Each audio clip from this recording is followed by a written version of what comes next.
দেখছেন কলকাতা টিভি। এই মুহূর্তে আপনাদের সঙ্গে রয়েছে আমি তসমিনা। শুরু করছি সংবাদ সারাদিন।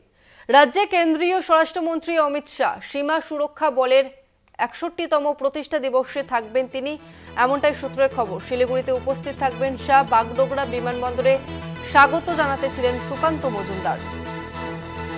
রাজ্যে এসেছেন অমিত শাহ এবং বাগডোগরা বিমানবন্দরে স্বাগত জানাতে ছিলেন সুকান্ত মজুমদার।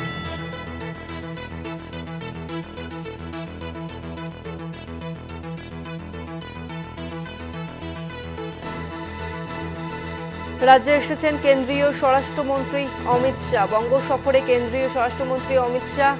ঠাসা কর্মসূচি রয়েছে অমিত শাহের। রাজ্যসভায় আম্বেদকর মন্তব্য ঘিরে বিতর্কের আবহে রাজ্য সফরে এসেছেন অমিত শাহ এবং বৃহস্পতিবার রাতে শিলিগুড়ি পৌঁছে গিয়েছেন তিনি।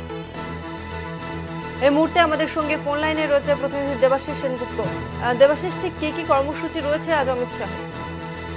দেখো, এখনো পর্যন্ত যে খবর পাওয়া যাচ্ছে কেন্দ্রীয় স্বরাষ্ট্রমন্ত্রী সূত্রে, যে গতকাল রাত্রেবেলায় তিনি চলে এসেছেন শিলিগুড়িতে।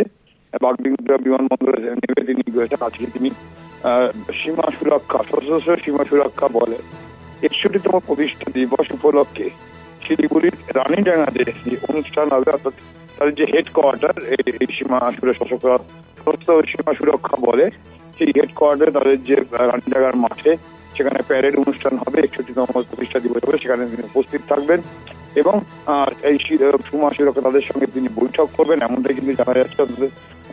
সীমা সুরক্ষা বলের যারা আধিকারিক তাদের সূত্রে জানা যাচ্ছে তিনি তাদের সঙ্গে বৈঠক করবেন, প্যারেডে থাকবেন। কিন্তু বিশেষত যে বিষয় সব থেকে গুরুত্বপূর্ণ বলে মনে হচ্ছে, শিলিগুড়ি একটি ট্রানজিট পয়েন্ট।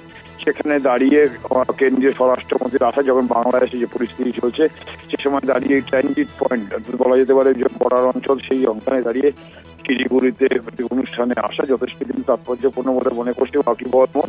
আজকে তিনি 10টা 55 যতদূর এখন মতো খবর পাওয়া যাচ্ছে 10টা 55 তাদের যে প্যারেড অনুষ্ঠান, সেখানে তিনি উপস্থিত থাকবেন এবং তারপর তিনি আজই তিনি রওনা দেবেন নর্থ ইস্টের দিকে, এমনটাই কিন্তু কেন্দ্রীয় স্বরাষ্ট্রমন্ত্রী সূত্র খবর।